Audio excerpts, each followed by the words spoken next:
하는 사람은 엎드러지고 다시 일어나지 못하리라. 아멘. 할렐루야. 오늘 아모스 8장의 말씀을 통해서 우리에게 주신 놀라운 은혜와 축복을 소유하게 되시기를 주님의 이름으로 축원드립니다. 오늘 말씀의 제목은 받은 축복을 나누라입니다. 받은 축복을 나누라. 아모스 8장 말씀은 하나님께서 아모스에게 보여주시는 5가지 환상 중에 4번째 환상입니다. 아모스는 탐스러운 여름 과일이 담겨있는 바구니를 보았습니다. 여름 과일은 다 익은 과일을 뜻하지요.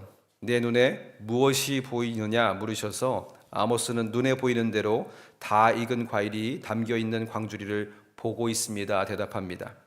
그런데 하나님께서는 내 백성 이스라엘도 그 모양이니 이제 될 대로 다 되었다. 더 용서해 줄 수 없다. 이제는 끝이다 말씀하십니다. 여기에서 보면 앞뒤가 맞지 않아 보입니다. 과일이 담겨있는 광주리와 다시는 용서하지 않겠다는 하나님의 말씀이 잘 연결되지 않지요. 어떤 의도를 보이시는 걸까요? 사실 이 여름 과일이 히브리어로 퀘이크라 말하는데 이 퀘이크라는 말은 다 익은 과일이라는 뜻과 종말, 끝이라는 뜻을 동시에 가지고 있습니다. 마치 우리말에 밤이 먹는 밤과 또 어두운 밤으로 소리로는 잘 구별되지 못하는 것과 같지요. 그러니까 네가 말한 대로 끝이 온다 말씀하시는 겁니다. 다 익은 여름 과일이 종말을 뜻한다는 것은 굉장한 의미를 지니지요. 다 익은 과일은 먹음직스럽고 보기에도 좋습니다. 보는 것만으로도 마음이 부요해지고 풍성함을 느끼지요. 광주리 안에 과일이 가득하다는 것은 분명 하나님께 받은 축복입니다. 그런데 이 다 익은 과일, 그 신선함을 유지하기가 참으로 어렵지요. 다 익은 과일을 광주리 안에 그냥 두면 어떤 일이 벌어집니까? 점점 말라 비틀어지거나 썩어버려 나중에는 먹지도 못하게 되는 순간이 찾아오게 되지요. 광주리에 가득한 그 과일을 혼자서 먹기에는 넘치는 양입니다. 혼자 먹지 못할 것 같으면 다른 사람과 나누어 먹으면 되지요. 나누고 베풀지 않으면 썩어 없어져 버립니다. 이것이 진짜 은혜가 되고 복이 되려면 다른 사람들과 더불어 누려야 진짜 은혜이요 진짜 복이라는 것을 우리에게 말씀하고 있는 것이지요. 그리고 이 말씀 사이에 아모스를 통해서 세상을 향한 진멸하심과 멸망의 역사가 펼쳐지게 될 것을 경고하시면서 말씀하시는데 이 경고의 말씀이 우리에게 무엇을 의미하는지 오늘 말씀을 살피면서 은혜와 교훈을 얻고자 합니다. 첫 번째로는 나눌 줄을 모르는 자를 향한 경고입니다. 오늘 4절에 보니까 가난한 자를 삼키며 땅에 힘없는 자를 망하게 하려는 자들아 이 말을 들으라 하나님 말씀하십니다. 여러분 우리가 하나님께 복을 받았습니까? 여러분의 광주리에 은혜가 가득합니까? 그렇다면 갖고 있지 말고 다른 이들과 반드시 나누라 말씀하시는 것이지요. 물질적인 복을 받았다면 그것을 나누고 지혜와 섬김의 은혜를 받았다면 그것 또한 나누어야 한다는 것입니다. 젊음이라는 싱그러운 축복 또한 그렇고 노년의 노련함과 경험 또한 그렇지요.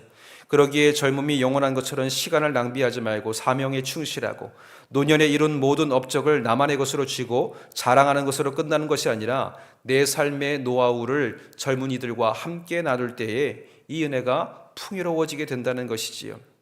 우리는 각기 다른 은사를 받았습니다. 나는 하나님께 은사를 받은 것이 없습니다라고 말할지라도 이것은 은사가 없는 것이 아니라 아직 발견하지 못했을 뿐 우리 모두에게 다른 사람들과 나눌 수 있는 은사를 하나님은 분명히 우리에게 주셨다는 것이지요. 은사는 받은 복을 하나님께 영광을 위해 쓰여야 할 줄 믿습니다. 이를 나누지 않고 자신의 유익을 위해서만 사용하다 보면 결국 멸망길로 가게 되고 욕심이 커지면 다른 사람을 다치게 할 수도 있지요. 오늘 그렇게 나누지 못하고 자신의 욕망과 욕심으로 치닫는 인생들에게 경고하십니다. 가난한 자를 삼키며 땅에 힘없는 자를 망하게 하려는 자들아 이 말을 들으라. 부유한 자들은 하나님께 받은 부유함을 나누지 못했을 뿐 아니라 힘들고 가난한 사람들을 더 어려운 상황으로 몰아넣었다는 것입니다. 이 모든 것을 지켜보신 하나님이 분노하시며 경고하고 계시는 것이지요. 약한 자의 울부짖음과 저들의 고통을 아시는 주님이 가진 자들을 향하여 경고하십니다. 오늘 내가 홀로 소유하고 나누지 못한 채 썩어져가는 은혜는 무엇이 있을까요? 썩어지게 두기보다 나눔으로 풍요로움을 누리고 하나님의 일 영화롭게 하시는 저와 여러분들이 되시기를 주님의 이름으로 축원드립니다. 두 번째로 하나님께서는 거짓된 양심을 경고하십니다. 거짓된 양심. 어떤 시사 프로그램에서 상인들의 바가지와 거짓적으로의 속임수로 뿔난 소비자들을 대신해서 이렇게 얘기합니다. 신용불량보다 더 치명적인 것은 양심불량이다. 잘못해서 신용불량자가 되면 회생의 길이 있지만 양심불량자는 회복이 거의 힘들다는 것을 꼬집어 말한 것이었습니다. 오늘 5절에 보니까 이렇게 말씀하십니다. 너희가 이르기를 월삭이 언제 지나서 우리가 곡식을 팔며 안식일이 언제 지나서 우리가 밀을 내게 할고 에바를 작게 하고 세계를 크게 하여 거짓저울로 속이며. 장사하는 사람들이 초하루 축제가 언제 지나 곡식을 팔 수 있을까 고민하고 있습니다. 또 안식일이 언제 끝나 우리가 밀을 팔 수 있을까 걱정하며 마음이 조급했습니다. 안식일에는 장사를 못하니 빨리 안식일이 지나갔으면 좋겠다는 마음뿐입니다. 그리고 안식일이 지나고 장사할 때는 이윤을 더 남기기 위해 손님을 속이고 저울을 속여서 비양심적으로 물건을 팔고 있는 거지요. 과일이 가득한 광주리를 가지고도 만족하지 못하니 욕심이 죄를 낳고 죄가 사망으로 치닫게 하고 있습니다. 이는 비록 북이스라엘만의 문제가 아니라 오늘날 우리의 사회도 그렇지요. 언젠가 유명한 포구에서 수산물을 팔 때 저울을 속이고 바가지를 씌우다가 성난 시민들이 이를 빌미로 불매 운동에 나서고 시사 프로그램이 취재한 내용들이 방송에 나가자 상인들이 결국 시민들을 향해서 국민들을 향해서 엎드려 절하며 사과까지 했던 일이 있었습니다. 시장의 상황이 망하기 직전에 가서야 그제서야 상인들이 깨닫게 된 것이지요. 욕심이 지나치면 거짓과 부정직함이라는 폐해가 따라오게 되어 있습니다. 그러나 나누기 시작할 때에 복이 오기 시작하는 줄 믿습니다. 한 성도가 목사님에게 이런 고백합니다. 목사님, 제가 커피 프랜차이즈에 도전했는데 업계 최초로 주일을 쉬기로 했습니다.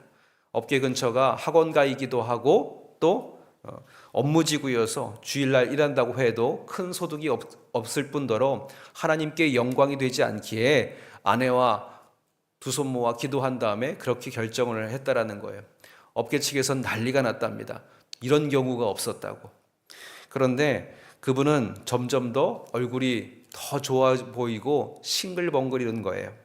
알고 봤더니 다른 곳은 알바를 써서 주일날 일하고 열심을 다해도 알바 때문에 고생하고 근심하고 걱정하는데 이분들은 본인들이 일하고 나니까 걱정이 없고 날로 하나님께서 하나님을 위해 시간을 드린 만큼 채워지는 은혜를 발견할 때마다 이분들의 마음이 더 커지고 풍성해지더라는 고백을 목사님께 하는 거였습니다.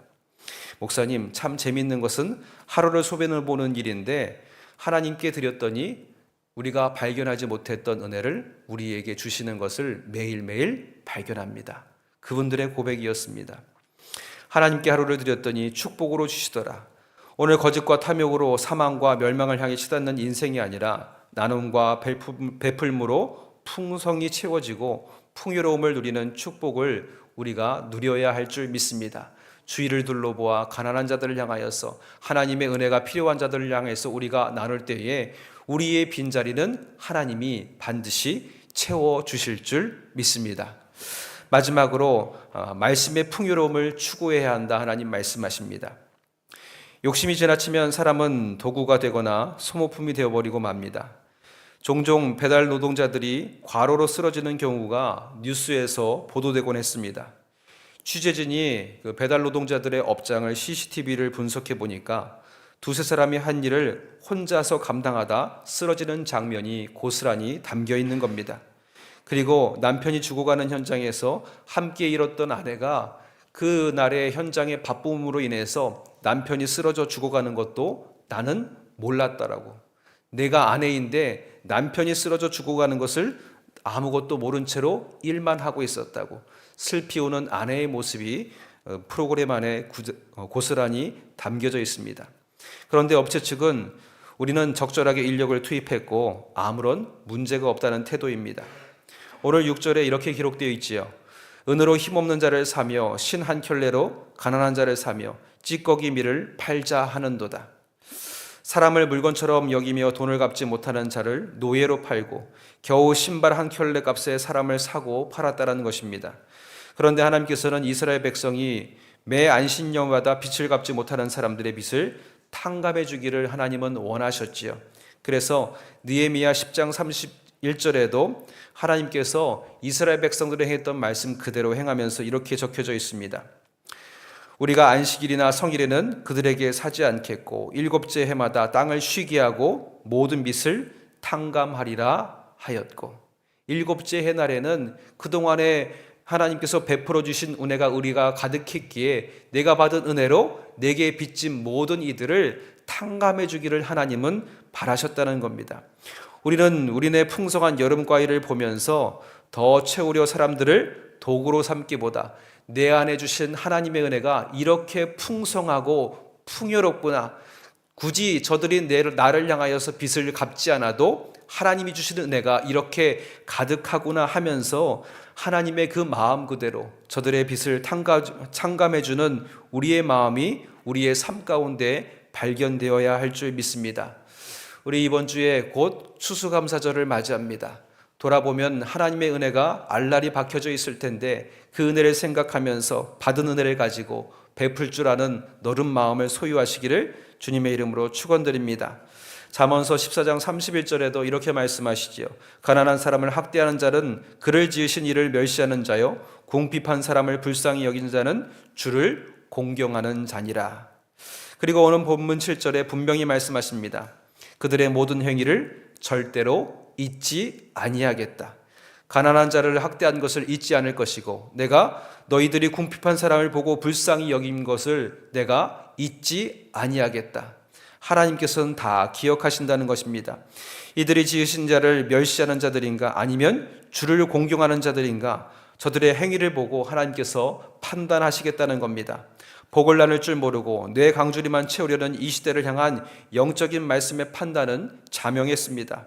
우리가 주를 공경하는 자들의 삶에 서려면 이를 분명히 전하시는 하나님의 말씀 가운데 서야 한다는 것이지요. 그래서 오늘 11절에 이렇게 말씀하십니다. 주 여호와의 말씀이니라. 보라, 날이 이를지라 내가 기근을 땅에 보내리니 양식이 없어 주림이 아니며 물이 없어 가람이 아니요 여호와의 말씀을 듣지 못한 기갈이라. 우리의 삶에 부족한 기갈은 다른 것이 아니라 하나님의 말씀이 닿지 못해 기갈한 것을 더욱더 경계해야 한다는 것입니다.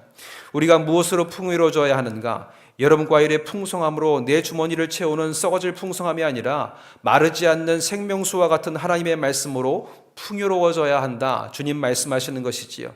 주님의 말씀과 은혜가 없으면 우리의 인생은 초라해지고 공허해집니다. 요한계시록 3장 20절에 보면 18절에 보면 이렇게 말씀하십니다. 내가 너를 권하노니 내게서 불로 연단한 금을 사서 부요하게 하고 흰 옷을 사서 입어 벌거벗은 수치를 보이지 않게 하고 안약을 사서 눈에 발라 보게 하라. 금과 흰 옷 그리고 안약을 사는 것은 대가를 지불하는 것을 말합니다. 말씀의 은혜가 있는 곳에 달려가 그 말씀의 풍요로움과 부요함을 누릴 것을 우리에게 명하고 계시는 것이지요. 우리 또한 말씀의 은혜를 사모하고 말씀의 부요함을 누리게 해달라고 우리가 간절히 기도해야 할 줄 믿습니다. 이 말씀의 풍요가 세상을 변화시킵니다. 우리 모두에게 주어진 이 광주리가 나누고 베푸는 은혜와 축복의 광주리가 될 때에 보리떡 5개와 물고기 2마리로 오병이어의 기적을 이루신 하나님의 말씀의 역사가 우리를 통해서 풍성하게 이루어져 가게 될 줄 믿습니다. 내가 가진 것 비록 적을지라도 하나님의 받은 은혜를 가지고 세상에 나아가서 전할 때에 작은 것일지만 하나님의 말씀에 풍요로운 자들을 향하여서 이 세상을 더욱더 풍성하게 만들어 가시는 하나님의 은혜가 바로 여기에 있는 저와 여러분을 통해서 이루시는 하나님의 역사가 되는 줄 믿습니다. 오늘 이곳에 계신 분들이 하나님의 이 시대에 기적을 일으키는 미라클 메이커, 또 오병이어의 풍성함을 세상 가운데 드러내게 해서 나를 통해 하나님의 영광을 나타내시는 저와 여러분들이 되시기를 주님의 이름으로 축원드립니다. 기도하겠습니다. 사랑의 하나님 아버지, 점점 이 시대는 기갈이 심한 시대에 심각하게 다다르고 있습니다. 그것은 물질의 기갈이 아니요 또 물의 기갈이 아니라 하나님의 말씀의 기갈인 것을 보게 됩니다. 아버지란 우리의 삶에 아무리 여름과일이 풍요롭게 있을지라도 하나님의 말씀이 우리 안에 풍요롭지 못한다면 우리는 이웃을 생각하지 못하고 아버지 하나님, 형상을 닮은 자들의 무너짐을 통해서 부와 명예를 추구하는 헛된 것에 썩어질 것을 우리는 경계하게 도와주시옵소서. 아버지 하나님, 이 시간 말씀의 풍요를 삼아 이 시대에 하나님의 말씀 가지고 나아가서 내게 주신 귀한 은사를 나눌 때에 오병이어의 놀라운 기적이 우리를 통해서 이루어지는 역사를 목도하게 도와주시옵소서. 우리를 하나님의 그 은혜의 귀한 도구로 사용하실 것을 믿사오며 축복하며 예수님의 이름으로 간절히 기도드렸사옵나이다. 아멘.